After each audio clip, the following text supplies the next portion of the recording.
Hey, welcome to Steve Davis Show. Special guest today is Janessa Ruiz, Albuquerque, Bernalillo County Firefighter for Albuquerque, and congratulate, thanks for coming on the air. And we have so much to talk about, and before we even start, and before I do, I've been a fan of yours, and for since the first day I met you, and to see your when you were coaching at Trisco Heritage and doing the Rusty the Clown with the press producer and director, and saw your energy and saw your thing, and then you took on this thing of to become a firefighter, and boy, talk about the work ethic you have to have for being a firefighter.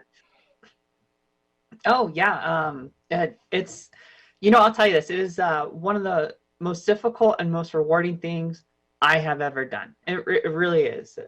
So I know. I tell you, you got to be in shape, and it's very demanding. But and I want to thank the Albuquerque Fire Department or Bernalillo Fire Department that for hiring you, because they got a charm and they got somebody that's going to do the right thing. And let's talk real quick about what you're doing with the Albuquerque Bernalillo Fire Department. well, so I'm one of the public information officers.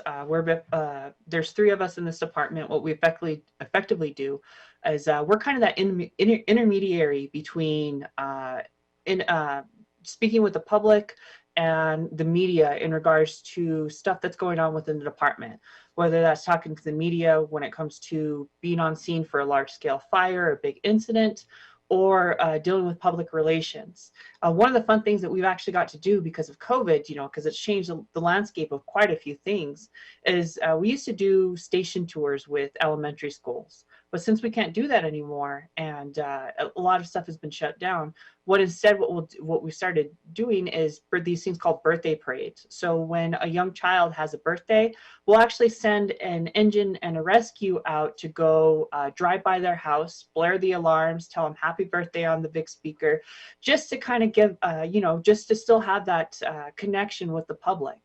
It's unfortunate how much stuff has changed, but we still do what we can to have that kind of outreach. And that's kind of my job, is to bridge all those gaps between the public, media, and our department, and make sure that there's still that connection between us and them. Well, I tell you, and I say this from the bottom of my heart. What you've accomplished with yourself and what you've done for athletes, coaching track and spending that time, but enlightening the public, the community. I mean, again, I want to thank you and the Bernalillo County for having you to ask us to be on, to ask me to be on your show. I guess to even to promote. I mean, it's Alden talked to me, and you've been talking with him, and we all got real excited. I know Josh put a lot of time and effort into to making this thing come off really well, but. I just when I watched this film, and we're gonna get more into detail about it, but it was it was a realistic, just a normal day of what could happen any day of the week or any time of the night. Is that Mm-hmm. correct?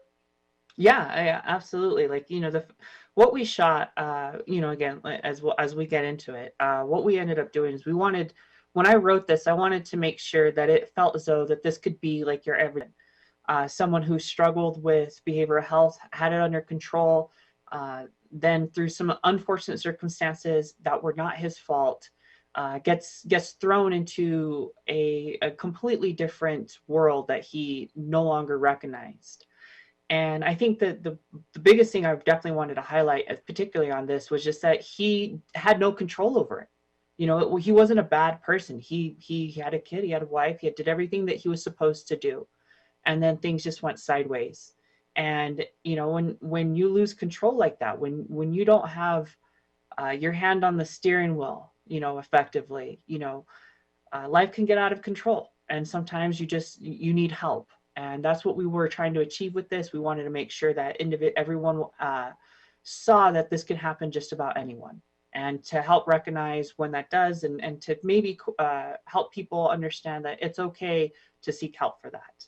So, but I mean, and all of this came from, just working with the public, being on these particular kind of calls and seeing how just an everyday person could get to this point. Being a firefighter, I feel, is a big privilege because I get to serve the public. I get to interact with individuals and be there to be that person who's just there to help. I'm not there to judge, or as firefighters, we're not there to judge. We're in no way looking to kick down doors and run into fires. Really, the passion that every firefighter has on scene for something like this is just really like the big motivator I had when I wrote all these. Because if, you know, when as you know, as people watch this film, they'll see one of the quotes that the firefighter says that these aren't broken bones we're dealing with. And so we're dealing with mental health, and you can't see mental health emergencies. You can't see that stuff. So when it comes to seeking help, calling 911 is just, you know, that's the type of emergency that you need a perfect example of why you need to call 911. Well, I have Charlie. I mean, you know, did he open up, or did it was something? I mean, you would think that, you know, I know if I was depressed, I wouldn't want people to know about it, and it even shows up. You know, it took a lot of courage for him to even make that phone call because he was going to take that next step, and that next step wasn't going to be very promising. But tell me how that happened. So. Well, so, you know, and again, just kind of get to the real roots of it all. The whole thing from start to finish was written by me. So I wrote the scripts. Apart from the interviews, you know, everything from Charlie's interactions, I was there to direct and capture all the emotions on film. Charlie himself, Charlie Thompson, is actually played by a firefighter named Tanner Schaefer. He's also a firefighter for Bernalillo County. He was, you know, I actually went out of the way to screen test and cast quite a few firefighters, making sure that we had the right person who can encapsulate the emotions that we needed to get, because this is a really serious topic that we wanted to put forth. So we had to make sure that we did it right. We didn't want it to feel campy. We needed to feel it. It needed to feel organic. And Tanner, who played Charlie, did a fantastic and phenomenal job. He was very dedicated to the role, and I think, again, it speaks volumes. He convinced me. I tell you, he convinced me very well. So it was good. So, but well, that's great. That's because that's what we were going for. You know, it's just like we wanted everyone to have that connection with him, right? You gotta feel that emotion with the character when you're putting something like this on film, especially when it's written. You know, it's just like, because it's always a difficult thing to translate emotion onto camera, you know, unless it's live and it just kind of happens and you're there with rolling. And so I think it bodes well to another testament of how passionate the firefighters of Bernalillo County are, because he took this role so seriously. I mean, we were working together on how to express particular emotions, and we had really long shoots all day the 2 days that we shot, and he was a trooper the whole way. In fact, a little bit of acting prowess. I taught him a little bit of acting prowess. So the stuff that I learned over the years, I showed him how to cry on cue. I showed him how to kind of like inflict particular emotions, and he was a total champion and was dedicated to the cause. So I really wanted to give a shout out to Tanner Schaefer, who was the star of the entire episode. Well, we're going to go to the Dream Style Top 10 Plays of the Week and come back and talk more about you and the Bernalillo Fire Department.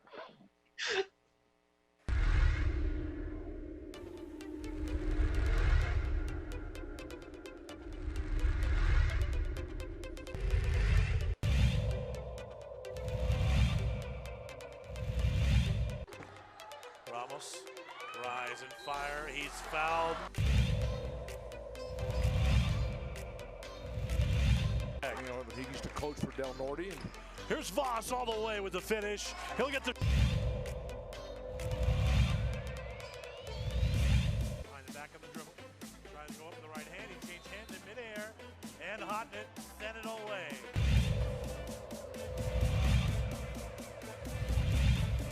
Wynn doing a really good job denying Chavez. DC hasn't got the ball. Oh, Yeku! Oh!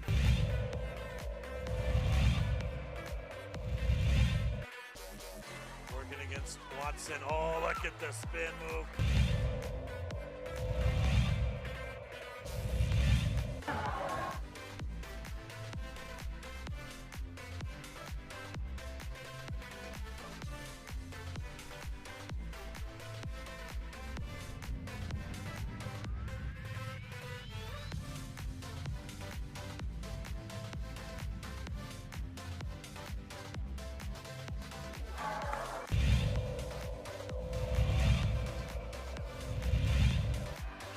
Ball's loose. DJ Bustos brings it up. Barnes Tompkins, alley-oop. How about it? That was redunculous.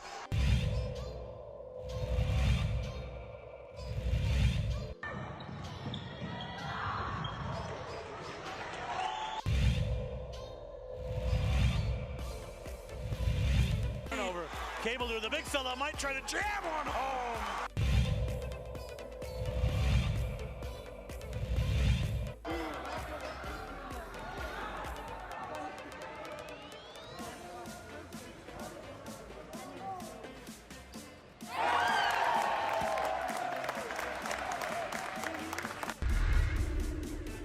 Don't sacrifice quality of flavor when you're in a hurry. Golden Pride offers ribs, fried chicken, green and red chili breakfast burritos, and Frontier Cinnabons. 4 great locations, or visit us online at goldenpride@abq.com. Golden Pride Barbecue Chicken and Ribs, proud supporter of Proview Sports Network. Well, I'm going to the frontier, walking to the cashier, order up a root beer and a #1. Cover it with green stuff, 1 scoop is not enough. Find a booth is real tough, back by the Duke. Meet my family, meet my friends in the quirkiest restaurant I have ever been. All of Albuquerque's favorite spot, it's the Frontier Restaurant. The Frontier Restaurant is a proud supporter of Proview Sports Network.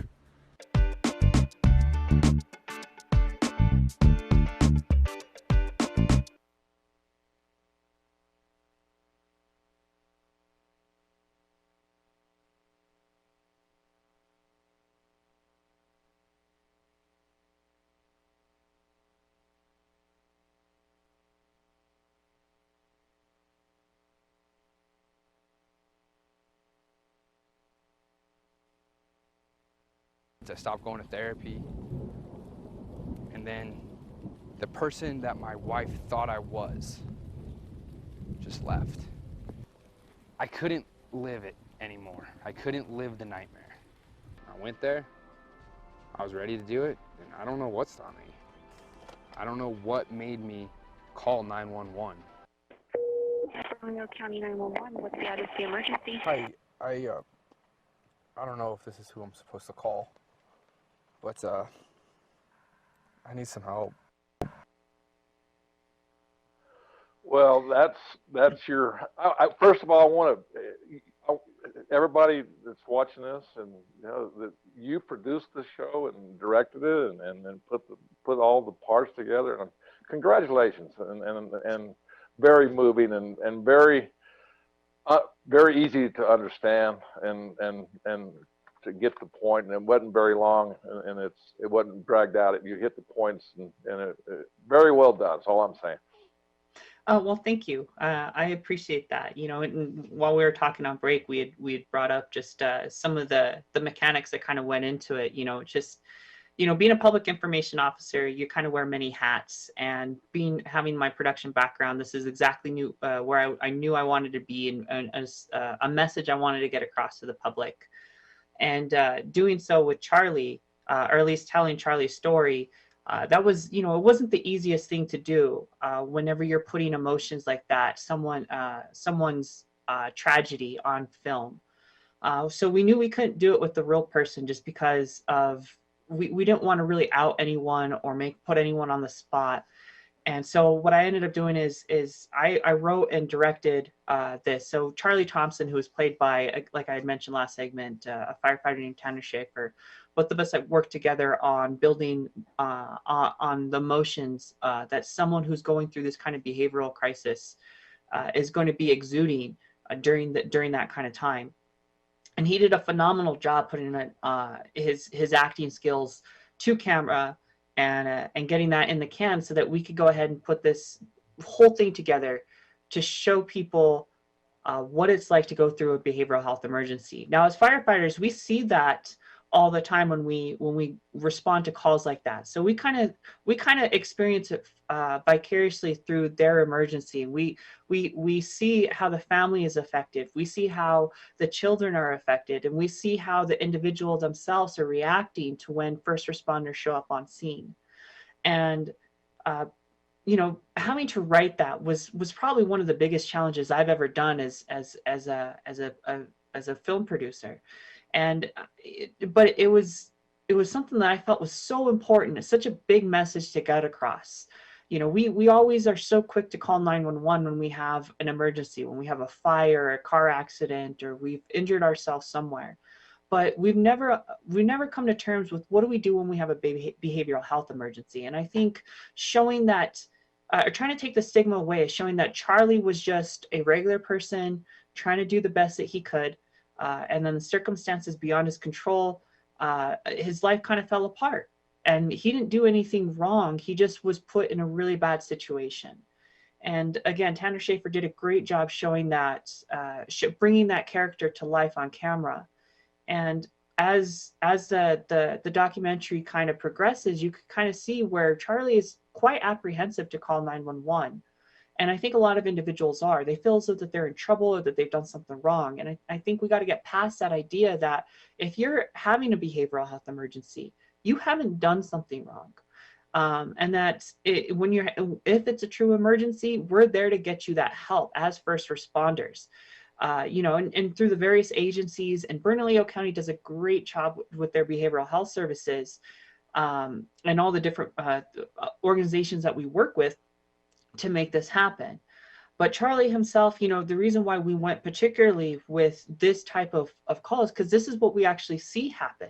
We get individuals who are on scene who are confused and worried and scared and nervous, and trying to showcase that it's okay to have these kind of emergencies, that it's okay to call 911, can hopefully not only help us as first responders get on scene and triage the call in a much more effective and efficient manner, but also possibly reduce anxiety and make it a safer scene, not only for them, but the people that are responding to these particular calls.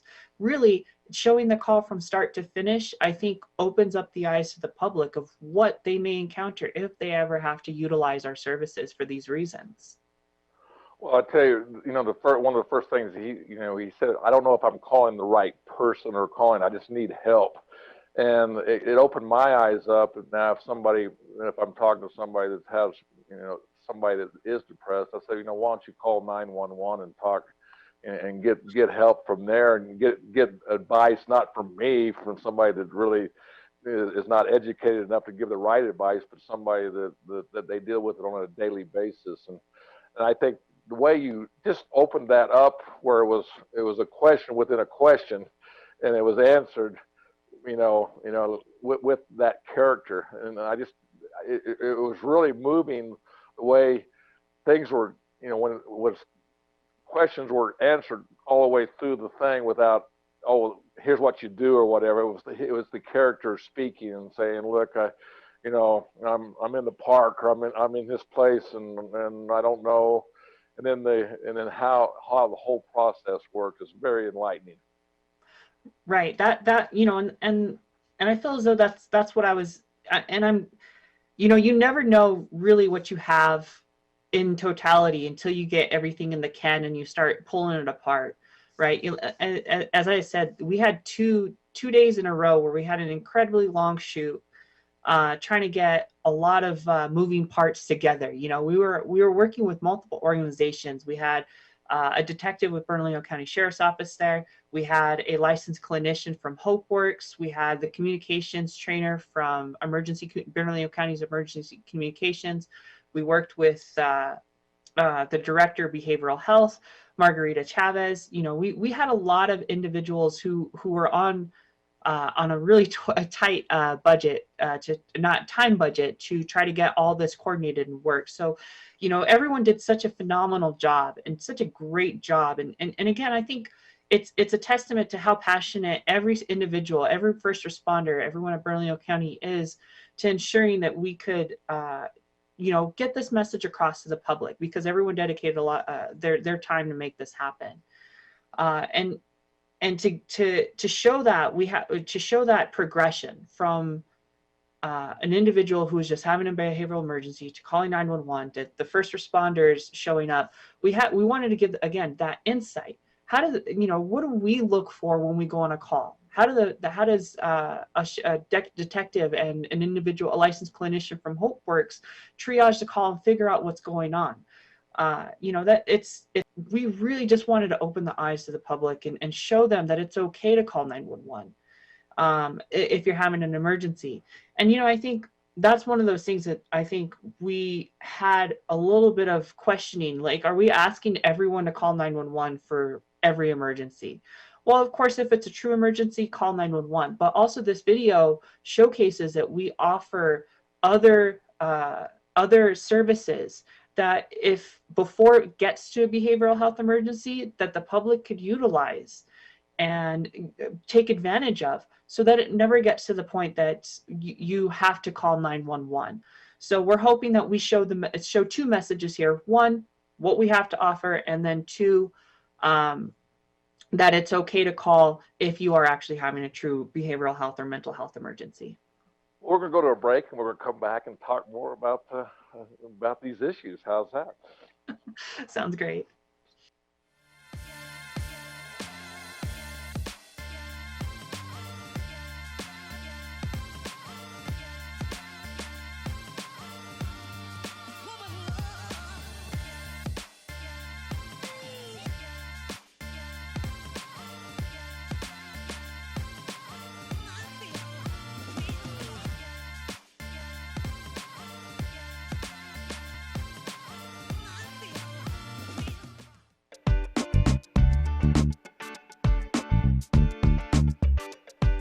Hello, my name is Margarita Chavez Sanchez, and I'm the Director of the Department of Behavioral Health Services.